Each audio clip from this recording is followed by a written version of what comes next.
What's up, guys? Welcome to the video. My channel name is College Football Frenzy, back with another video, and today I'm going to be breaking down the top 10 games of Week 8 of the 2020 college football season. So by Week 8 of the 2020 college football season, obviously we're going to be deep into the season. There's already going to been a lot of big in-conference matchups. At this point, we're going to be preparing for some big in-conference matchups that will affect the playoff picture. But basically, we're deep into the college football season at this point. There's a bunch of big matchups each week. So at this point, it's an exciting time to be a college football fan.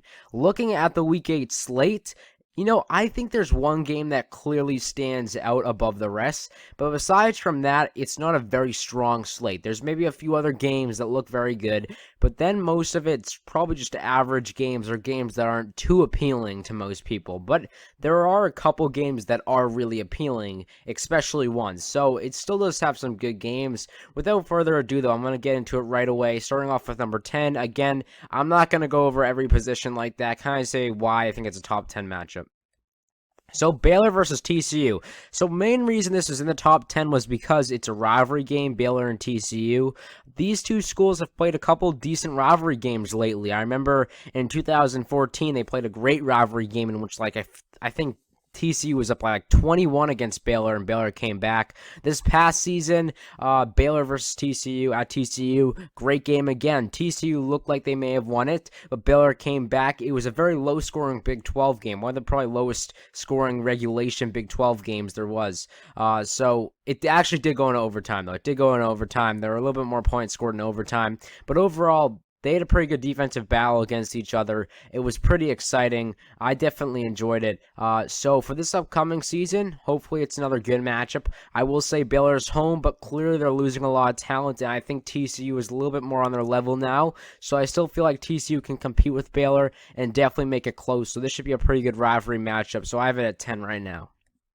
9, Kentucky versus Missouri. So a matchup not too much significance overall, but it's going to be probably a competitive matchup. That's why I ranked it at 9. Kentucky at Missouri. I think Kentucky clearly has the talent advantage with what they have coming back, but Missouri can definitely compete. They have Drinkwitz at the head coach. We'll see how he does now. But at home, I expect Missouri to put up a fight against Kentucky. This is a big game if Missouri wants to get bowl eligible. It's definitely a big game, so they need to be competitive in this one. I think it will be a pretty close game. But yeah, not too much significance like in the SEC race, just because I think it's going to be a competitive game overall. 8, we have Michigan State versus Indiana.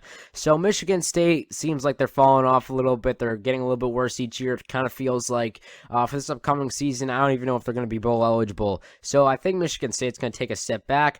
That being said, Indiana, I think Michigan State can still compete with them. Indiana has great returning talent. It should be an exciting game overall. I definitely would favor Indiana. They look like they're the more talented team here, and they know what they're doing right now. But Michigan State, they've had successful seasons. They can definitely be competitive, but it definitely is a changed look for the Spartans. All right, Texas A&M and South Carolina next up. So this game last year, I don't believe it was very competitive. I believe Texas A&M won pretty easily. For this upcoming season, I think South Carolina should be just as good, if not a little bit better, with their good recruiting class. So I think they're going to be a pretty good program overall in South Carolina. Their schedule is still extremely tough. Probably not the toughest, but still extremely tough. At home against A&M, I definitely feel like they can at least give A&M some competition. A&M has a top 10 recruiting class, and they've got a lot of returning production. But at home, I feel like they can definitely compete with A&M. I feel like kind of like Ole Miss and maybe Mississippi State, they can at least give them some trouble. So right now I have this as a game that I could definitely see South Carolina competing and making it close. That's why I have it right now here. But again, talent-wise, I definitely would favor Texas A&M. Next up, biggest group of 5 matchup of the week, we have Cincinnati versus SMU. So Cincinnati was a ranked team last year for most of the season. Their 3 losses came at the hands of 2 top 20 teams. One was Ohio State, who finished at 3. The other 2 were at Memphis, who's a top 20 team. So they were pretty respectable last year. They had some good wins, Cincinnati. SMU started out the season great. We're looking like the best group of 5 team there was. Looked like they might go undefeated the rest of the way. Then they had lost to Memphis and a few other losses late in the season. It didn't end the way they wanted to, but overall, I think it gave them some high hopes for the upcoming season despite the tough ending, because they really had a great start of the season last year. So I expect SMU to be competitive with Cincinnati. I think this is going to be a pretty good game overall. Two pretty good American Athletic teams. All right, next up, North Carolina versus the U. So Miami at home, I feel like definitely will give North Carolina some good competition. Clearly, North Carolina looks like the better team right now. Coaching wise, Mac Brown's definitely better than Manny Diaz. I would say offensively, North Carolina is better despite, Miami getting De'Aaron King. I think they're still a lot better, especially on the offensive line. The defense, I would give that to the U, but overall, it should be a pretty good matchup. Miami definitely is one of those teams that I could see pulling off the upset bid against North Carolina. I expect North Carolina to be pretty good next year. So I think this is going to be a competitive matchup at Hard Rock Stadium. It should be pretty interesting. The U, I definitely would probably favor. That's a more safe pick. But Miami, I would not be shocked if they were to win at all. They're definitely improving. So I think it should be a pretty good matchup. All right, next up, Florida State and Louisville. Two teams in the ACC that are looking to maybe be a top 25 team, but we're not too sure about them yet. I feel like Virginia Tech and North Carolina are teams that we definitely expect to be top 25 programs, whereas these two programs are programs that definitely could be in the top 25, but we're not certain yet. We're not too sure. Florida State, Mike Norvell is coming in. That's definitely going to help. He'll probably be a better replacement. I think he'll be better than Willie Taggart. They have some talent there. Louisville, great improvement last year from 2-10 to 8-5, I believe it was the jump. So a great jump. I expect Louisville at home to be pretty good. I think they'll give FSU some good competition. This one really could go either way. Two pretty good ACC teams. So I could see this one really going either way. It should be a good matchup, though. All right, next up, rivalry game here, Alabama versus Tennessee. So I had to add this one in here. Alabama's been dominating the rivalry lately. That's obvious. They've been dominating the rivalry. I think a lot of college football fans forget that, this is a kind of intense rivalry, but Alabama's been dominating the rivalry lately, to say the least. But for this upcoming season, I know we say this every year, but hey, Tennessee has some talent. They have some talent. We say that every year. I understand. Tennessee has wasted a lot of talent lately, but they've got a top 10 recruiting class. I think they finished out the season pretty great last year, finishing 8-5. They should improve a little bit, I think, overall. I think they're like an 8-4 team next year, Tennessee. So I expect Tennessee at home to at least give Alabama a little bit of competition.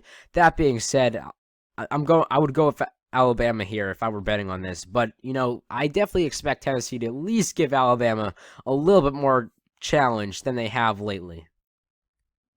All right, number 2, we have the Bedlam rivalry, Oklahoma State versus Oklahoma. Big rivalry here. It's pretty early on the season. I would definitely favor Oklahoma at home in Norman. They've dominated the series, really. Oklahoma State has not won that much against Oklahoma when it comes to the Bedlam series.